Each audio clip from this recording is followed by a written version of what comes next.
You are listening to episode 64 of Widowcast with Joanne Filomena. I'm the best-selling author of Widowed and a professional certified life coach.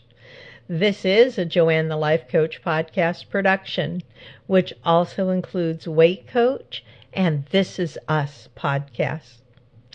This podcast is based on all my own experiences as a widow and the experiences and the viewpoints I've learned from coaching and working with other widows.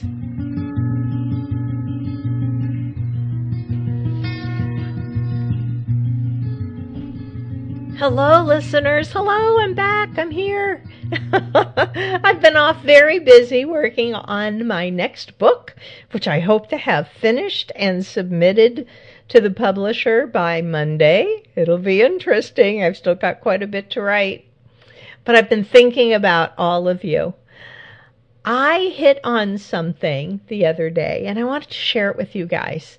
You know how when you go on Facebook, if you're on Facebook, and sometimes it throws a little memory up at the top of your newsfeed saying, so that you can share it if you want to. It's like an old post that you put up a couple years ago. I also have an application on my iPad. I had this app even before Facebook was doing that. It's called Timehop. It's a cute little dinosaur guy app, and it pulls in and shows you pictures that you took on the same day, like last year, 2 years ago, 3 years ago. It'll show things that you posted to Facebook on the same day in the past. It'll show you things that you put up on Twitter same day in the past. I don't know how many things that it can pull from. But there's always a lot there. And I think now my Timehop goes back as far as 8 years ago on some things. So, I got on Timehop the other day. And one of the things it had in there, and it was from 4 years ago, was like this really short little clip of video showing 2 plates on a diner table with hamburgers on them. Okay, clearly I had been fiddling with my cell phone camera in the diner and accidentally had it on video instead of snapping a picture of our hamburgers. But as soon as I saw those hamburgers, I knew exactly what it was. It was Hamburger Tuesday. I shared that throwback memory on Facebook, right? Because it was just so precious for me. And I said, I miss our Hamburger Tuesdays. It was Jim's favorite part of the week. That's what I posted with it. And another widow from one of my classes commented on the memory.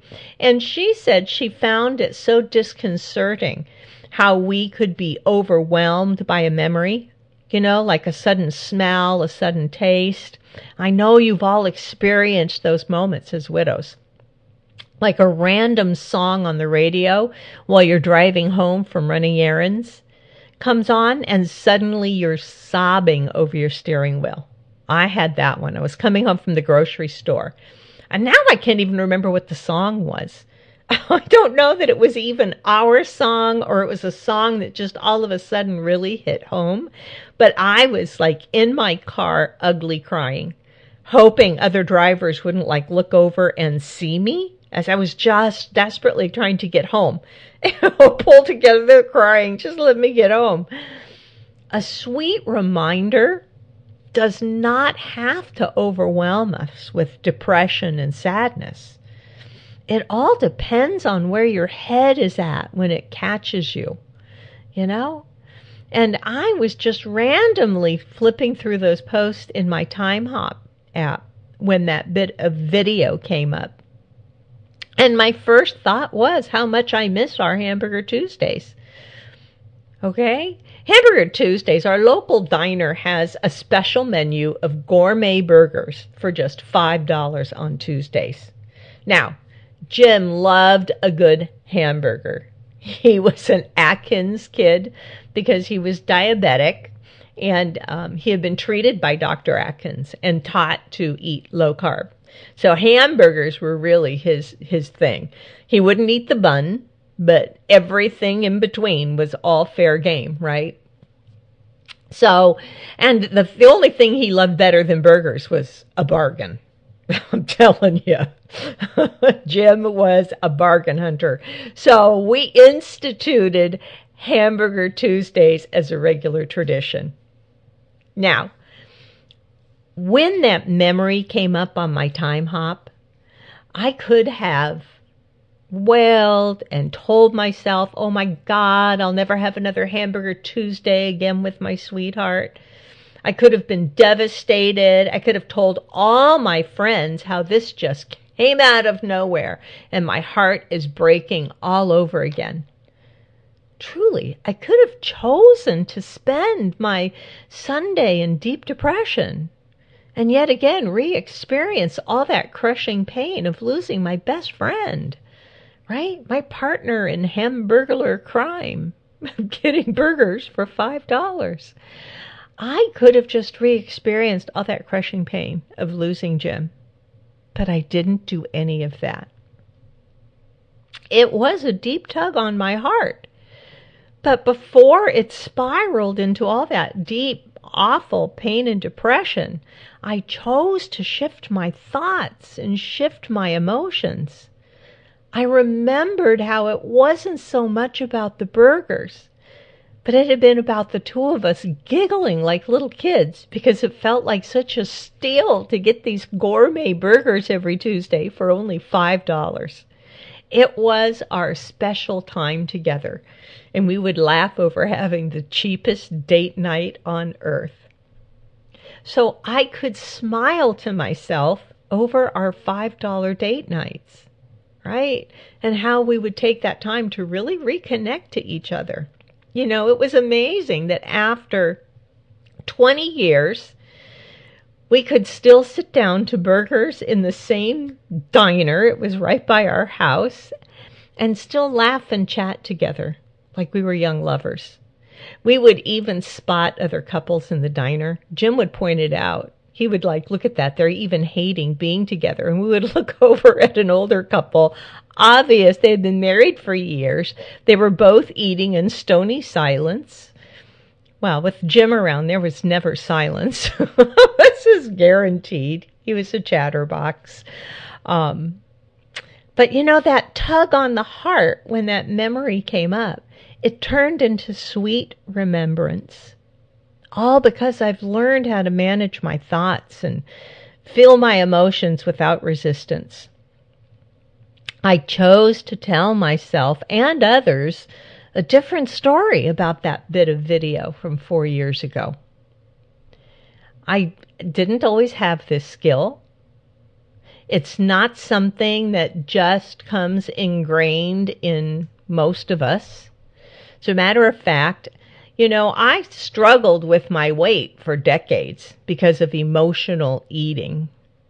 Okay, emotions were overwhelming to me, and I was afraid of feeling them. So I learned at a really young age that if I was eating, I was not even noticing my feelings. I could dull out my feelings with food. I had gotten that pretty well under control for myself. Right? Bringing my weight down and having it stay down. But when Jim first died, you know, I thought I was handling it really well, considering how sudden it was and my inability to focus on anything initially. You know that if you're a new widow. If you're a widow, I'm sure you remember that. But when I finally realized that my morning routine had been completely out of whack since his death, and there were days that, oh God, there were days even that I could not even remember if I had brushed my teeth or not. I'm sure days went by that I didn't brush my teeth. So I got to the point that I realized, oh my gosh, you know, I really need to get myself into some kind of normal life again. So I sat down and I wrote down all my morning steps on a 3x5 card. Sounds dumb, but really it's what helped me ingrain those simple morning things again. One of the steps was to weigh myself. You know, like I would come downstairs, put the coffee on, go in the bathroom, brush my teeth, wash my face. I would step on the scale. So when I finally stepped on the scale after Jim passed away, it had been about 6 weeks since he died, my weight had shot up 20 pounds.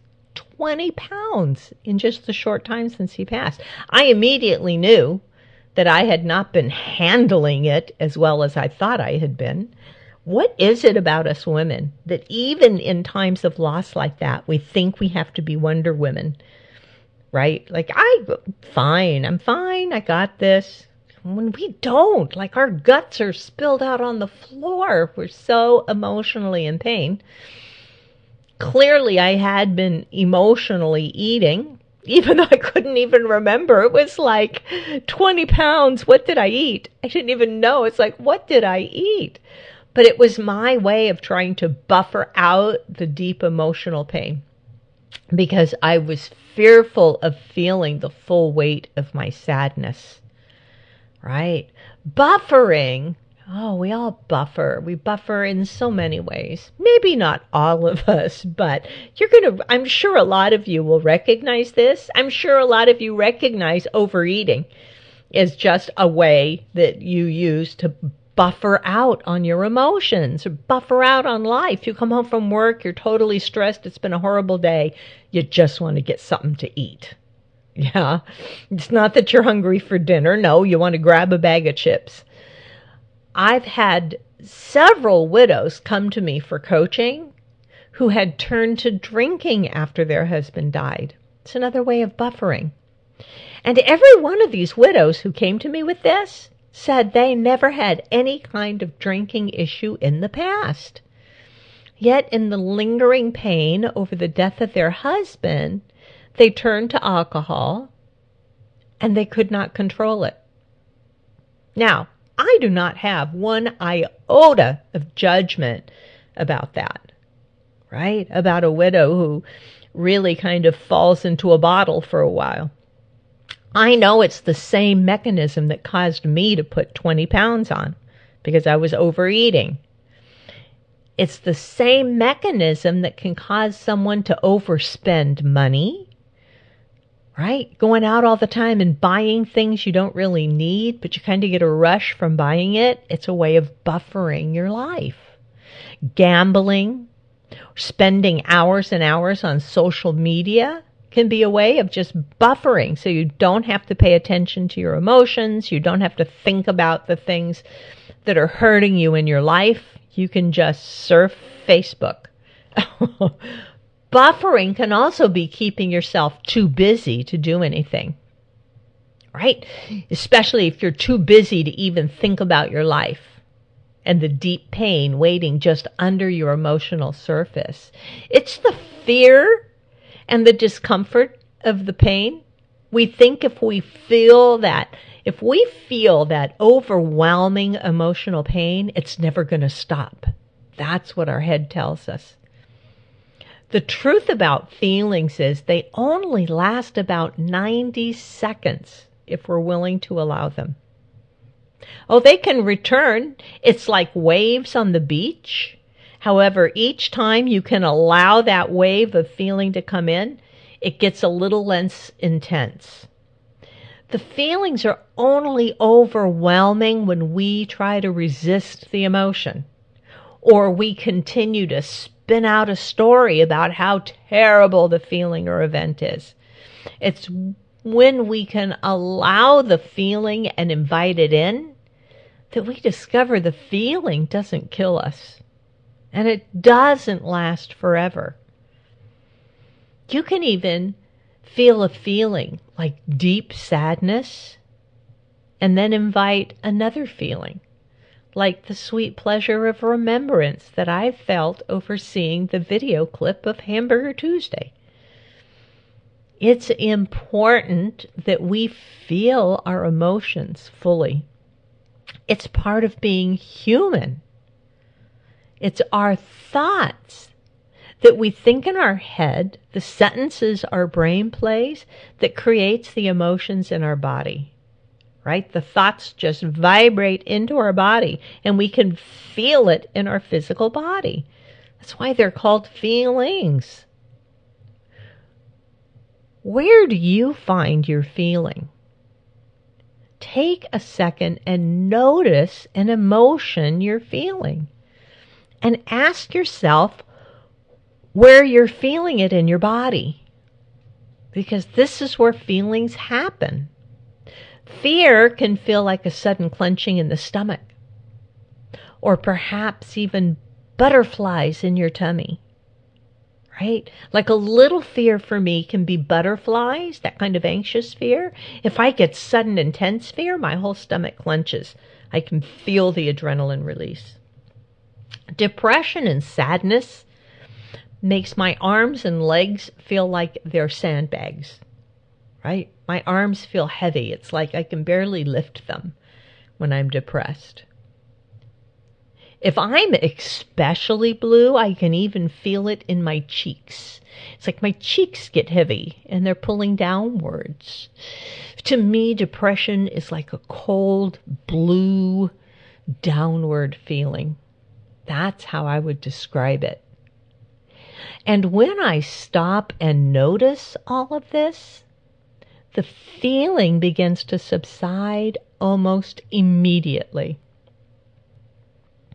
As soon as you start to ask yourself questions about your feeling, like, where is it in my body? What color is it? Is it hot or cold, or neither? That's when the feeling's going to process and begin to ease up. If you instead resist the feeling, you want to push it away, like I can't feel that right now. I can't even think about that right now. I'll go eat cookies, or I'll drink, or I'll have a cigarette, whatever it is you do to buffer out. That feeling is going to become stronger and stronger.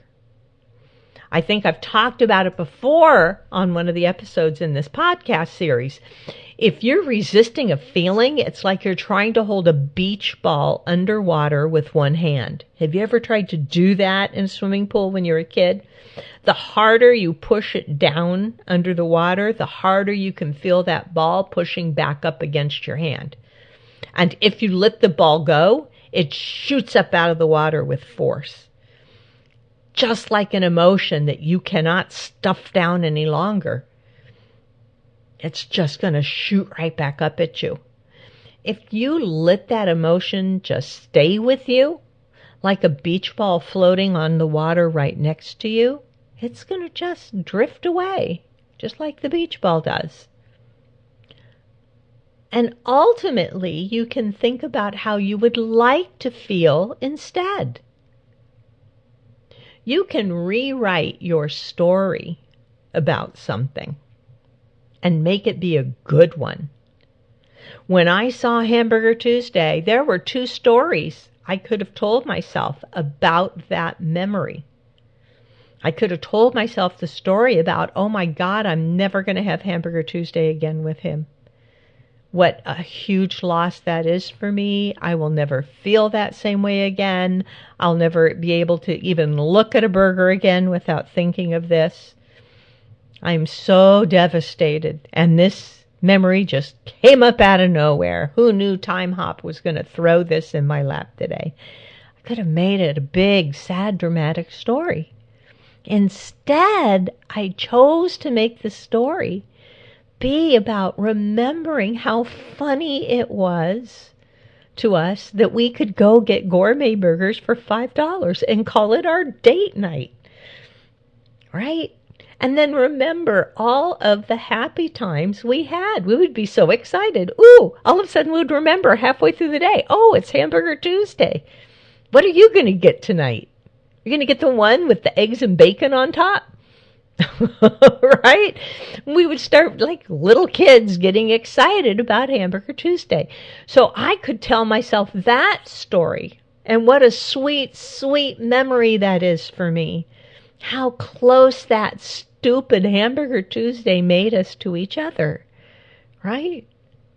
2 totally different stories. The fact is the same for both stories. The facts of reality are the same for both stories. The fact is, Jim and I used to go to the diner on Tuesdays for their Hamburger Tuesday $5 special. And the fact is that my Time Hop app suddenly had this little piece of video that I don't even remember taking come up on my memory. So, fact, Hamburger Tuesday, Time Hop video, two totally different stories. You can inspire the feelings you would rather feel. I'm not saying that you can't choose to feel sadness, because for sure we choose to feel sad over the death of our spouse. You can choose that emotion and allow it completely. That's different than trying to not feel it. Allow your sadness. Describe it for yourself. Recognize it when sadness shows up. You know, our life as human beings is going to include negative emotions. That's how we know when we feel a positive emotion. If you never ever felt sad, let's say you just always felt happy your whole life, you were just happy. Would you even know you were happy?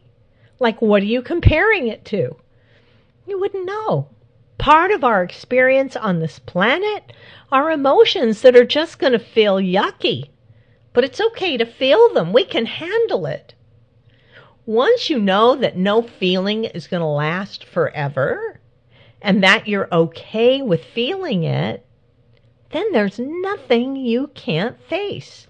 You can do anything because you can feel anything and handle it. You know it's not going to last forever. It's not like, oh, if I allow this grief, it's never going to stop or go away. You know it's going to be in waves. This is where tremendous growth enters your life.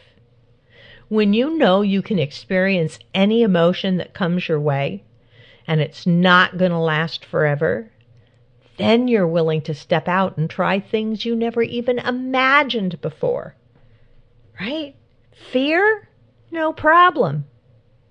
You knew when you applied for a new job it was going to feel scary. Right? So welcome that fear on in and apply anyway. It's like, there you are, fear. I knew you were coming. Grief? We know how we can choose to experience that and even feel it as beautiful remembrance of the time we have with our spouse. Now you can begin to grow as a human being. Out of the pure trauma of losing someone you love dearly, you can experience tremendous personal growth. It's not tarnishing your memories or the legacy of your husband's life. It's showing the world all the glory of your memories and the legacy of your husband's life. It's when you do not allow your feelings and let them process through your body that you keep yourself in a place of pain and struggle. The fact that you can choose to laugh again and be excited about something you're trying for the first time is a beautiful testimony to the love you shared. So you get to feel everything, good and bad. Right? You do. We learn this in the Widow Coaches class. It's one of the things I love teaching. I love teaching the widows in the class, and I teach them how to help other widows experience their emotions. And I know about this. Being someone who overate my whole life to stuff down emotions, what was happening was I wasn't just stuffing down the bad emotions. It would kind of buffer out all the emotions, even the good ones. And if you're buffering as a widow because you don't want to feel emotional pain over the loss of your husband, you're probably buffering out any potential for feeling happiness just as well. Once I learned how to manage my emotions, an incredible thing happened. It kind of surprised me, but not only was I able to laugh freely again, I found I cried really easily. And at first I thought, oh, I cry over everything now because of all my pain as a widow. And it's all so close to the surface. But no, it's not that, because I would cry over stuff that would just have nothing even connected to that. And then I realized, oh, it's because I don't buffer my emotions anymore.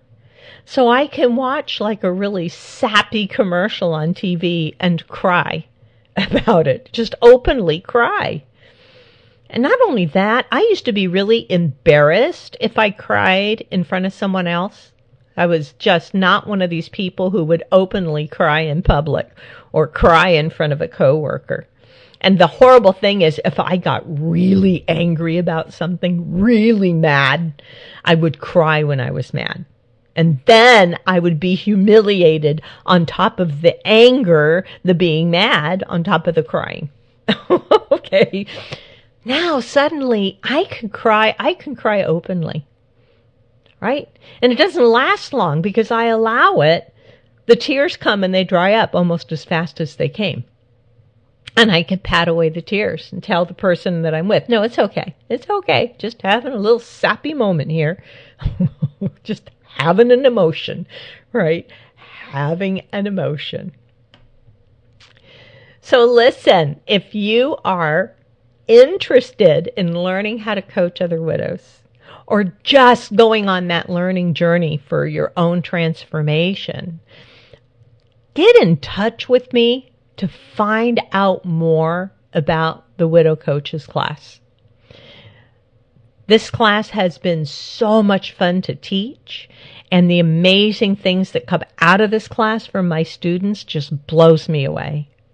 And I love it. I love it. And every class, my little group of students, and I say it's a little group of students because I keep the classes small.